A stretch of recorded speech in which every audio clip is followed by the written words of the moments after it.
എല്ലാവർക്കും നമസ്കാരം. നമുക്ക് പുതിയ നമ്മുടെ ഒരു വീഡിയോയിലേക്ക് സ്വാഗതം. നമ്മൾ കഴിഞ്ഞ ക്ലാസ്സുകളിലൊക്കെ പറഞ്ഞത് നമ്മുടെ ബ്രഹ്മവിദ്യ പഞ്ചകത്തിനെ കുറിച്ചാണ്. നമുക്കിന്ന് അതിൻ്റെ ഒരു വ്യത്യാസമായിട്ട് നമ്മുടെ 92ാമത് ശിവഗിരി തീർത്ഥാടനത്തോടനുബന്ധിച്ച് ഉള്ള കുറച്ച് കാര്യങ്ങളിലേക്ക് കിടക്കാം. ബ്രഹ്മവിദ്യ അതിലൂടെ ഉണ്ടാവും. ഈ വിദ്യ പഠിച്ചാൽ ഉള്ള ഗുണങ്ങളെക്കുറിച്ചൊക്കെ നമ്മൾ പറഞ്ഞു കഴിഞ്ഞു, ചിന്തിച്ചു കഴിഞ്ഞു. പഠിത്തവും അല്ലെങ്കിൽ നമ്മൾ ബ്രഹ്മവിദ്യയെക്കുറിച്ച് പഠിക്കാൻ അല്ലെങ്കിൽ അതിനെക്കുറിച്ച് ചിന്തിക്കാൻ അല്ലെങ്കിൽ അതിനെക്കുറിച്ച് അറിയാൻ വേണ്ടിയിട്ടാണ് നമ്മളിപ്പം ഈ ഒരു എന്താ പറയണ്ട ഈ ഒരു സത്സംഗം തന്നെ. അപ്പം അതിൻ്റെ ഒപ്പം അറിവുകൾ നേടിയിട്ടും നമുക്ക് നമ്മുടെ ജീവിതത്തിലേക്ക് അത് പ്രാവർത്തികമാക്കാൻ പറ്റുന്നില്ലെങ്കിൽ ഈ അറിവ് വെറും വേസ്റ്റാ, അല്ലേ? സത്യമല്ലേ? നമ്മൾ ഈ അറിവൊക്കെ നേടി അതുകൊണ്ട് നമുക്കൊരു പ്രശ്നം, ഒരു പ്രതിസന്ധി ഘട്ടം വരുമ്പോൾ നമ്മൾ തകർന്നു പോകുന്നുണ്ടെങ്കിൽ ഇതുകൊണ്ട് ഒരു പ്രയോജനവുമില്ല. ദൈവം അങ്ങനെ തന്നെ നിൽക്കും. സൂര്യൻ ഉദിച്ചു നിൽക്കുന്നത് പോലെ സൂര്യൻ അവിടെ ഉദിച്ചു നിൽക്കുന്നുണ്ട്. ആവശ്യത്തിന് വെളിച്ചം തരുന്നുണ്ട്, ആവശ്യത്തിന് ചൂട് തരുന്നുണ്ട്. ഇതെല്ലാവർക്കും ഒരുപോലെ അതിനെ ആസ്വദിക്കാൻ പറ്റില്ല. ചൂട് കൂടുതലുള്ളൊരു കുട പിടിച്ച് നടക്കും, അല്ലേ? ശരിയല്ലേ? അതിൻ്റെ ഒരു ചെറിയ ഈ സംഭവം കഴിഞ്ഞ ദിവസം എൻ്റെ ഒരു ശ്രദ്ധയിൽപ്പെട്ട ഒരു കാര്യം പറയാം. ഞാനൊരു ഉച്ചയായില്ല, വെയിൽ ചൂട് പിടിച്ചു വരുന്നു. ഞാൻ എൻ്റെ വണ്ടിയിൽ ബൈക്കിൽ ഇങ്ങനെ പോയിക്കൊണ്ടിരിക്കുമ്പം വഴി സൈഡിൽ ലോട്ടറി വിൽക്കുന്ന ഒരു അമ്മേനെ കണ്ടു. ലോട്ടറി വിൽക്കാനിരിക്കുക. അപ്പൊ അവരുടെ കസേരയുടെ മുക്കാൽ ഭാഗത്തോളം വെയിൽ ഇങ്ങനെ കയറി നിൽക്കുക. ഞാനിങ്ങനെ പോകുന്ന വഴി ഇങ്ങനെ ശ്രദ്ധിച്ച് നോക്കിയപ്പം, അറിയാതെ നോക്കിയപ്പോൾ ഇങ്ങനെ ശ്രദ്ധിച്ചപ്പം വെയില് നല്ല ചൂടായിട്ട് കസേരയുടെ പകുതിയുണ്ട്. ഒരു കറുത്ത കൊട ഇങ്ങനെ തോളിൽ ഇങ്ങനെ വെച്ചിട്ടുണ്ട്. വഴി നല്ല ചൂടായിട്ട് നിൽക്കുന്നു. താറ് വഴിയുടെ അടുത്താണ് നിൽക്കുന്നത്. അപ്പൊ ഈ സമയത്ത് ലോട്ടറി വിൽക്കാനാണ് ഇരിക്കുന്നത്. പുള്ളിക്കാരത്തി നല്ല ഫോൺ ചെയ്ത് ഇങ്ങനെ ആസ്വദിച്ചിരിക്കുക. ഇങ്ങനെ ഫോൺ ചെയ്ത് ഈ പ്രശ്നങ്ങൾ അല്ലെങ്കിൽ ഇതൊന്നും പുള്ളിക്കാരത്തി അറിയുന്നില്ല. ഭയങ്കരമായിട്ട് അങ്ങ് സന്തോഷിച്ച് ഇങ്ങനെ സുഖിച്ച് ഇങ്ങനെ ഫോൺ ചെയ്ത് സംസാരിച്ചുകൊണ്ടിരിക്കുന്നത് എനിക്ക് ഭയങ്കരമായിട്ട് അങ്ങ് ഇഷ്ടപ്പെട്ടു. ഞാൻ ആ വണ്ടി മാറ്റി കുറച്ചങ്ങ് നിർത്തി കുറച്ചു നേരം ഈ അമ്മനെ ശ്രദ്ധിച്ചിരിക്കുക. അപ്പൊ ശ്രദ്ധിച്ചിരിക്കുമ്പം ഈ ശക്തമായിട്ടുള്ള ചൂട്, വെയില്, ഈ കറുത്ത കൊടയുടെ അടിയിലെ ചൂടും ഈ എന്താ പറയേണ്ടത് ഈ വെയിലിന്റെ ചൂട്, വഴിയിലത്തെ ടാറ് പഴുത്തേണ്ടത്, ഈ പ്രതികൂലമായിട്ടുള്ള സാഹചര്യങ്ങളാണ് മുഴുവൻ. ചൂട് അവസ്ഥ ഒന്നിരുന്ന് നോക്കിയാൽ നമുക്ക് തന്നെ അറിയാം. പക്ഷെ ഇതൊന്നും പുള്ളിക്കാരത്തി വകം വെക്കുന്നില്ല. ഇതൊന്നും മൈൻഡ് ചെയ്യുന്നില്ല. ഇതിനെ ഒന്നും, ഈ പ്രതികൂല സാഹചര്യങ്ങളെ ഒന്നും ഇതില്ലാതെ ആ ഫോണിനകത്ത് ഇങ്ങനെ ആസ്വദിച്ച് സംസാരിച്ചുകൊണ്ടിരിക്കുക. ഒരു കണക്കിന് ഞാനിങ്ങനെ മനസ്സിലോർക്കാണ്, വാർദ്ധക്യകാലത്തെ ഒരു പ്രണയമായിരിക്കാം ഒരു പക്ഷേ. വീട്ടിലോട്ടല്ലായിരിക്കും, അല്ലെങ്കിൽ വേറെ എന്തും സീരിയസ് ആയിട്ടുള്ള കാര്യമല്ല. പക്ഷെ അതിങ്ങനെ വെക്കണ്ട. ഈ പ്രണയം എന്ന് പറയുന്നത് അത്രയ്ക്ക് ഭക്തി തന്നെയാണത്. മനസ്സിലായില്ലേ? ആ സമയത്ത് നമുക്ക് ഈ വരുന്ന ഈ പ്രതിസന്ധികൾ, ഈ ചൂട്, ഈ വെയില്, അല്ലെങ്കിൽ ഈ ജീവിത പ്രാരാബ്ദം, ജീവിതത്തിന്റെ ബുദ്ധിമുട്ടുള്ളത് കൊണ്ട് അവിടെ പോയി ഇങ്ങനെ ഇരിക്കുന്നത്, ഈ പ്രാരാബ്ദങ്ങളെയൊക്കെ വകഞ്ഞു മാറ്റിക്കൊണ്ട് ആ ഫോണിലൂടെ വരുന്ന ആ സംസാരം ആസ്വദിച്ച് ആ സമയം അങ്ങനെ ഇരിക്കണമെങ്കിൽ അതാണ് ഭക്തി. അവരങ്ങനെ ഇരുന്നില്ലേ? അവരുടെ ഈ സംഗതികളെല്ലാം, ഈ പ്രതികൂല ഘട്ടങ്ങളെല്ലാം അങ്ങ് മാറ്റി മറിച്ചിട്ട് മനസ്സിന്റെ ശ്രദ്ധയെ ആ ഫോണിൽ അങ്ങ് ആക്കിയിരിക്കുക. എന്നിട്ട് ഇങ്ങനെ, എനിക്ക് ഭയങ്കരമായിട്ട് ഇഷ്ടപ്പെട്ട കാര്യം, അതിനകത്ത് നമുക്ക് പഠിക്കാനുണ്ട്. നമ്മൾ ഇത് തന്നെയാണ്. നമ്മുടെ ഈ പ്രശ്നങ്ങളെ നമ്മൾ എടുത്ത് മനസ്സിൽ ഇങ്ങനെ വെച്ച് ആ പ്രശ്നം തന്നെ ഇങ്ങനെ ആലോചിച്ചിരിക്കുന്നത് കൊണ്ടാണ് നമുക്ക് നമ്മുടെ ജീവിതം തന്നെ മടുത്തു പോകുന്നത്. ഈ ശ്രീനാരായണ ദർശനത്തിൽ അല്ലെങ്കിൽ ആധ്യാത്മികമായിട്ടുള്ള അറിവ് നമ്മളിലുള്ളപ്പോൾ നമ്മുടെ ശ്രദ്ധയെ നമ്മൾ മാറ്റാൻ പഠിക്കണം. ശ്രദ്ധയെ മാറ്റുക എന്ന് പറഞ്ഞാൽ അങ്ങനെ, നമുക്കൊരു കുഞ്ഞ്, ഒരു തിരിച്ചറിവാകാത്ത ഒരു കുഞ്ഞ് അതൊരു ബ്ലേഡ് എടുത്ത് വെച്ച് കളിച്ചുകൊണ്ടിരിക്കുകയെന്ന് വിചാരിക്കുക. നമ്മളിത് കണ്ട്, നമ്മൾ കാണുന്ന നമുക്കറിയാം ഈ ബ്ലേഡ് കൈമുറിയും, അപകടം വരുത്തി വെക്കും, അല്ലേ? ഈ കുഞ്ഞിന് ഇത് അറിയോ? ഇല്ല. അവനതെടുത്ത് ഒരു കളിപ്പാട്ടം പോലെ കളിച്ചോണ്ടിരിക്കുക. നമ്മൾ എന്ത് ചെയ്യും? നമ്മൾ ഓടിച്ചെന്ന് അത് പിടിച്ചു മേടിച്ചു കഴിഞ്ഞാൽ ഇവന് കരച്ചിലാകുമ്പം അത് പിന്നെ പ്രശ്നമാണ്, അല്ലേ? അതായാലും വലിയ പ്രശ്നമാണ്. അതിനെന്ത് ചെയ്യും? പകരം അവന് പറ്റിയ അപകടമില്ലാത്ത ഒരു കളിപ്പാട്ടത്തിന് അവൻ്റെ കൈ വെച്ചു കൊടുത്തിട്ട് ഈ ബ്ലേഡ് ഇങ്ങനെ മേടിക്കണം. ക്രമേണ ഈ ബ്ലേഡിലുള്ള അവൻ്റെ ശ്രദ്ധ മാറിയിട്ട് ഈ കളിപ്പാട്ടത്തിലോട്ട് വരുമ്പം അവൻ അതുമായിട്ട് അങ്ങ് യോജിച്ചു. നമ്മുടെ ജീവിതം ഇത് തന്നെയാണ്. നമ്മുടെ ജീവിതത്തിൽ വരുന്ന സങ്കടങ്ങളെ, പ്രയാസങ്ങളെ, ദുഃഖങ്ങളെ, ദുരിതങ്ങളെ, പ്രതിസന്ധി ഘട്ടങ്ങളെ ഈ ഗുരു പറയുന്നത് പോലെ ഇല്ലാത്ത മായ കൊണ്ട് തരുന്നതാണിത്. അതിനെ മാറ്റി നമുക്ക് ഈ ഒരു സന്തോഷത്തിലേക്ക് നമുക്ക് തന്നെ നമ്മളെ മാറ്റാൻ പറ്റണം. സെൽഫ് മാനേജ്മെന്റ് എന്ന് പറയും. ഇതിന് ഈ സമയത്ത് നമ്മളെ സഹായിക്കാൻ ഒരു ദൈവവും വരത്തില്ല. എൻ്റെ ഗുരുദേവ, എൻ്റെ ഭഗവാനെ, എനിക്കിതൊന്ന് മാറ്റി തരണേ, അല്ലെങ്കിൽ എൻ്റെ ഗുരുവായൂരപ്പ, എൻ്റെ പളനിയാണ്ടോ, മുരുക, ഇതൊന്ന് മാറ്റി തരണേ എന്ന് പറഞ്ഞാൽ ഇവരാരും സഹായിക്കാൻ വരത്തില്ല. പകരം ഇവര് നമ്മളിൽ നിറച്ച് തന്നിട്ടുണ്ട്. എന്ത്? ഗുരുദേവൻ പറയുന്നുണ്ട്, നിന്റെ ബുദ്ധിയെ തെളിച്ച് പോകേണ്ട വഴിയെ കൊണ്ടു. ആ ബുദ്ധിയെ തെളിക്കണം. എൻ്റെ ഈ പ്രതിസന്ധി ഘട്ടത്തിൽ നിന്ന് എനിക്കൊന്ന് ഉയരാൻ ഞാൻ എന്ത് ചെയ്യണം എന്ന് ആലോചിക്കാനുള്ള ബുദ്ധിയെ ഉണർത്തണം, ഉയർത്തണം. എല്ലാവർക്കും തന്നിട്ടുണ്ട്. നമ്മൾ മടി പിടിച്ചിരിക്കുന്നത് കൊണ്ടാണ്. മടിച്ച് അറിവില്ലാഴികയിൽ നമ്മൾ അമങ്ങിയിരിക്കുന്നതുകൊണ്ടാണ് നമ്മുടെ ഈ സകല ദുഃഖങ്ങളും സങ്കടങ്ങളും പ്രയാസങ്ങളും നമുക്കുണ്ടാകുന്നത്. നിത്യജീവിതത്തിൽ ഒരു മനുഷ്യനായിട്ട് ഭൂമിയിൽ ജനിച്ചാൽ അവൻ അനുഭവിക്കേണ്ട കാര്യങ്ങളെല്ലാം അനുഭവിച്ചേ പറ്റത്തുള്ളൂ ശരീരത്തിൽ. ഇല്ലേ? സത്യമല്ലേ? ഇതൊക്കെ എന്തുകൊണ്ടാണ് നമുക്ക് ഉണ്ടാകുന്നത്? ഈ പേടി, ഈ മരണം എന്ന് പറയുന്നതും ശരീരത്തിന്റെ രോഗം എന്ന് പറയുന്നതും ഈ ജീവിതത്തിൽ മനുഷ്യന് പറഞ്ഞിട്ടുള്ള കാര്യങ്ങളാണ്. മനുഷ്യനായിട്ട് ഭൂമിയിൽ ജനിച്ച ഒരാൾക്കും ഇതിൽ നിന്നൊന്നും മാറാൻ പറ്റത്തില്ല. പിന്നെ എന്താണ് ഇതുകൊണ്ടുള്ള ഗുണം? പിന്നെ എന്തിനാണ് നമ്മൾ ദൈവത്തോട് പ്രാർത്ഥിക്കുന്നത്? ഈ കഴിഞ്ഞ ദിവസം ഒരാൾ പറഞ്ഞു, എന്തുമാത്രം പ്രാർത്ഥിക്കുന്നുണ്ടോ, എന്നിട്ടും കണ്ടോ ഇതുപോലെ. പക്ഷെ ഈ പ്രതിസന്ധി ഘട്ടങ്ങളെ എനിക്കൊന്ന് തരണം ഇതൊന്നും വരരുതേ എന്ന് പ്രാർത്ഥിക്കാനല്ല. നമ്മൾ ആദ്യം ആലോചിച്ച് ചിന്തിക്കേണ്ട ഒരു വലിയ ദൈവം എന്ന് പറയുന്നത് ഈ അനർത്ഥങ്ങൾ അല്ലെങ്കിൽ നമുക്ക് സംഭവിക്കാൻ പാടില്ലാത്തത് വരുത്താതിരിക്കാൻ വേണ്ടിയിട്ടല്ല നമ്മൾ പ്രാർത്ഥിക്കുന്നത്. പിന്നെ എന്തിനാ പ്രാർത്ഥിക്കുന്നത്? നമ്മുടെ മനസ്സിന്റെ ഉദ്ദേശം അതാ, എനിക്ക് ഈ സങ്കടങ്ങളൊന്നും വരുത്തരുതേ, എൻ്റെ കാലിലൊരു മുള്ളു പോലും കൊള്ളരുതേ എന്നാണ് നമ്മളെല്ലാവരും പ്രാർത്ഥിക്കുന്നത്, അല്ലെ? എനിക്കും എൻ്റെ കുടുംബത്തിനും, അല്ലെ? അയൽവക്കക്കാർക്ക് വേണ്ടി പ്രാർത്ഥിക്കത്തില്ല. ഇനി പ്രാർത്ഥിച്ചാലും പ്രാർത്ഥിച്ചില്ലേലും നമ്മൾ ഈ പറയുന്ന കാര്യങ്ങൾ എൻ്റെ ജീവിതത്തിൽ ഇങ്ങനെ സംഭവിക്കരുതേ, എൻ്റെ അച്ഛനൊന്നും വരരുതേ, അമ്മയ്ക്കൊന്നും വരരുതേ, ഭാര്യയ്ക്കൊന്നും വരരുതേ, മക്കൾക്കൊന്നും വരരുതേ എന്ന് പ്രാർത്ഥിക്കുന്നത് തീർച്ചയായിട്ടും നമ്മുടെ ഉള്ളിൽ ഒരു ഉദ്ദേശമുണ്ട്, ഇതൊന്നും സംഭവിക്കാതിരിക്കാനാണെന്നാണ്. പക്ഷെ അതൊന്നുമല്ല. വരുന്ന കാര്യങ്ങളെ തരണം ചെയ്തു പോകാനുള്ള ആ ഒരു ശക്തി, ആ ഒരു ബലം എനിക്ക് തരണേ. കാരണം എന്താന്ന് വെച്ചാൽ ജീവിതത്തിൽ സുഖവും ദുഃഖവും അനുഭവകാലം എന്ന് പറയുന്നില്ലേ? സുഖമൊരു ദുഃഖം കൂടാതെ ഇവിടെ ആർക്കും ഒന്നും ചെയ്യാൻ പറ്റും. സുഖം മാത്രമല്ല ഇവിടെ ഉള്ളത്.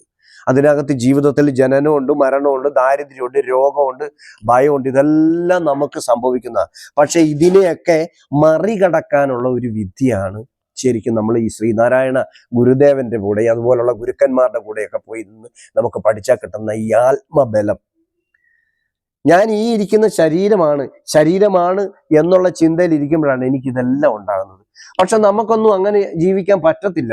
ഈ ശരീരമാണെന്ന് കരുതി തന്നെയാണ് നമ്മളൊക്കെ ജീവിക്കുന്നത്, അല്ലേ? സത്യമല്ലേ? പക്ഷെ എങ്കിലും ഇങ്ങനെയുള്ള ഈ പ്രതിസന്ധി ഘട്ടങ്ങളെ നമുക്കൊന്ന് തരണം ചെയ്തു പോകണം.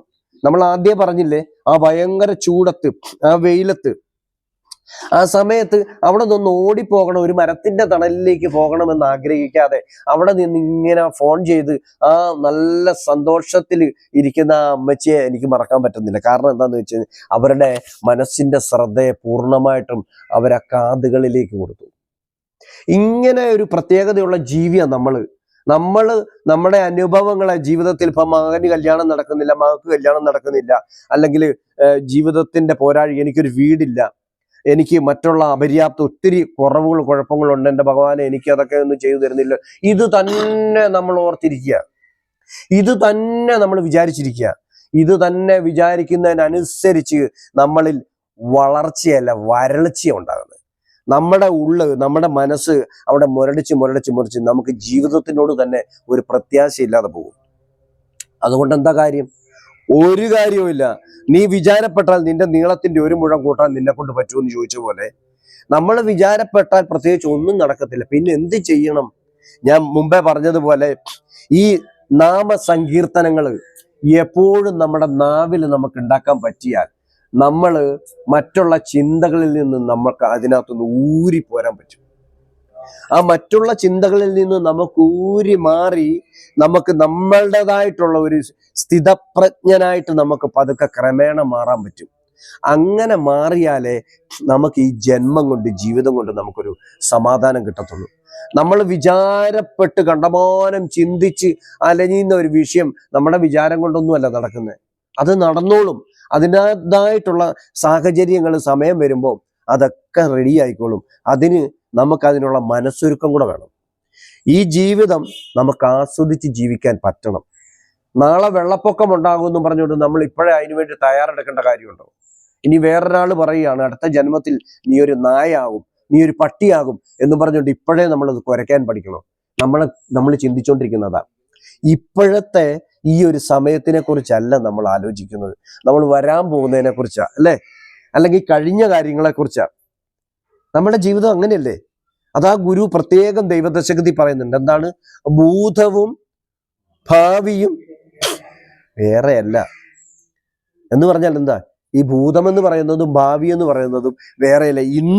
ഇപ്പം നമ്മൾ അനുഭവിച്ചു കൊണ്ടിരിക്കുന്ന ഈ നിമിഷത്തിന് നാളെ പറയുന്ന പേരാണ് ഭൂതം.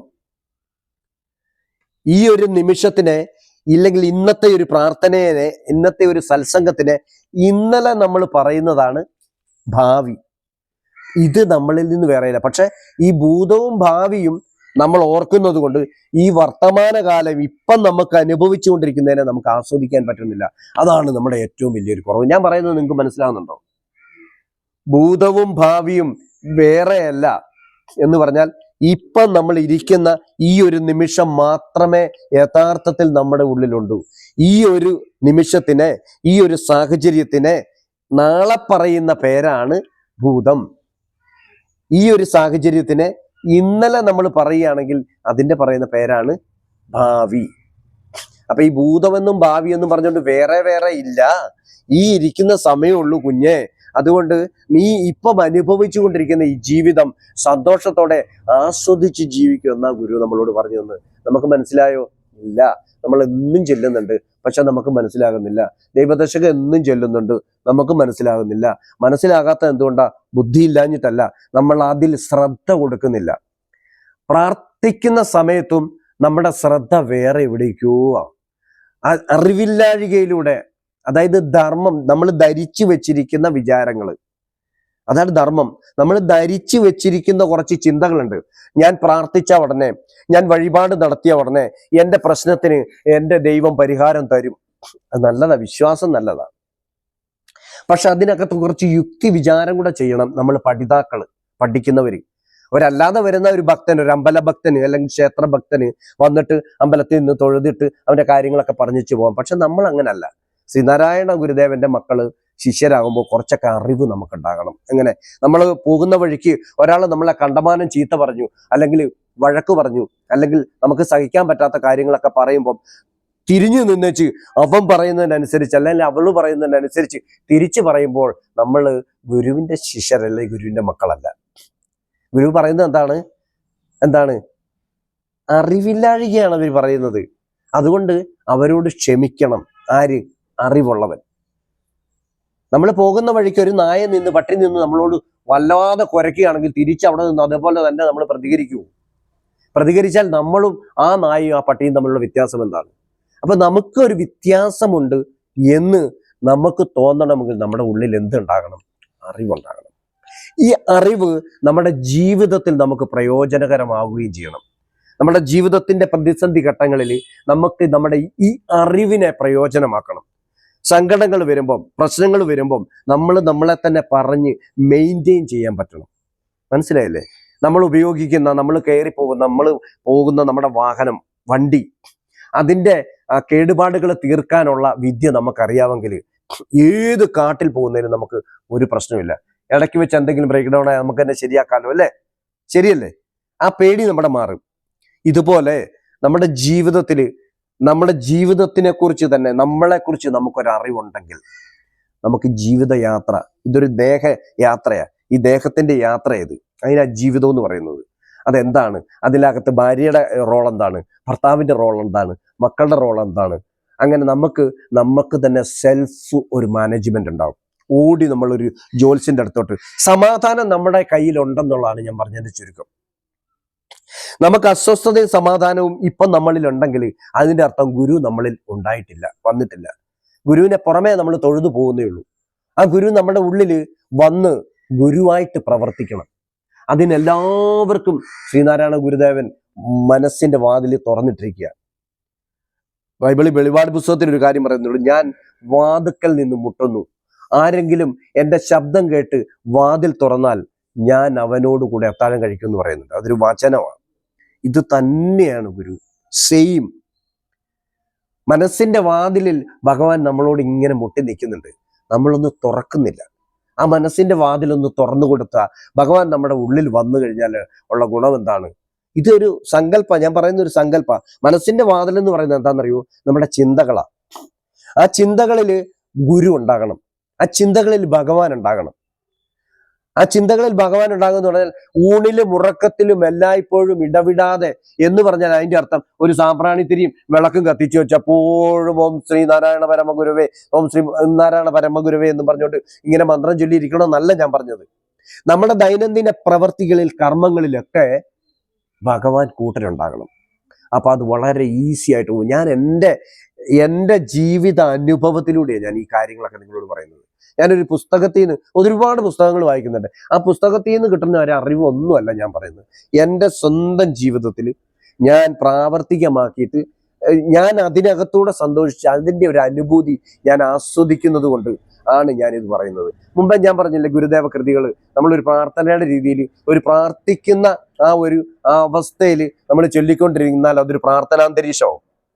അതിനെ മാറ്റിയിട്ട് ഞാൻ ചുമ്മാ ഒരു പാട്ടിന്റെ രൂപത്തിലാക്കും. എനിക്ക് വലിയ ട്യൂണൊന്നുമില്ല, എങ്കിലും ഞാൻ എൻ്റെ വണ്ടിയിൽ ഇങ്ങനെ പോകുമ്പോണ്ടല്ലോ ശരിക്കും ആ യാത്ര ഭയങ്കരമായിട്ട് ആസ്വദിച്ചാ പോകുന്നത്. എൻ്റെ ജോലി നല്ല കഷ്ടപ്പാടുള്ള ജോലി, ഇരുമ്പിന്റെ പണിയാണ്, ഇരുമ്പിന്റെ ജോലിയാ. വലിയ ചുറ്റിയൊക്കെ എടുത്തടിക്കുന്ന അവനെപ്പോഴും കൂടിയുള്ള അതാ നോക്കൂ. അപ്പം അത് ചെയ്തോണ്ടിരിക്കുമ്പോ പോലും അവനതിനെ നടന്നോട്ടെ, ശ്രദ്ധിക്കണ്ട. ഇതുപോലെ നമ്മൾ ആ കട്ടിയുള്ള ജോലി ചെയ്യുമ്പോഴും ഞാൻ ഇതുപോലെ എന്തെങ്കിലുമൊക്കെ ഗുരുദേവ കൃതികളെക്കുറിച്ചും ആ പാട്ടിനെ കുറിച്ചും നല്ല കീർത്തനങ്ങളെക്കുറിച്ചും ഒക്കെ ചിന്തിച്ചുകൊണ്ട് അങ്ങ് ചെയ്യുമ്പോൾ ഉണ്ടല്ലോ ആ കട്ടിയുള്ള ജോലി പോലും എനിക്ക് വെറും പുഷ്പം പോലെ ഒരു മിനിറ്റ് വെച്ച് നമ്മുടെ അപ്പം ഇത് എനിക്കൊരു വലിയ അനുഭവം. പദയാത്ര നമ്മളിപ്പോ ശിവഗിരി തീർത്ഥാടനത്തോടനുബന്ധിച്ച് ആദ്യം തുടങ്ങിയത് അല്ലേ? ഈ പദയാത്ര എന്ന് പറയുന്നത് ഇത് തന്നെയാണ്. ഈ ചുട്ടുപൊള്ളുന്ന വെയിലിന്റെ അന്തരീക്ഷത്തിലൂടെ നമ്മളൊന്ന് കുറച്ച് നടന്നു നോക്കി. 22, 23, 24 കിലോമീറ്റർ ഒരു ദിവസം നടക്കണം. ഒരു സാധാരണ മനുഷ്യനെ സംബന്ധിച്ച് ഈ വെയിലത്തും ചൂടിനകത്തൂടെ നടന്നു കഴിഞ്ഞാൽ നമ്മളങ്ങ് തളർന്നു പോകും അല്ലേ?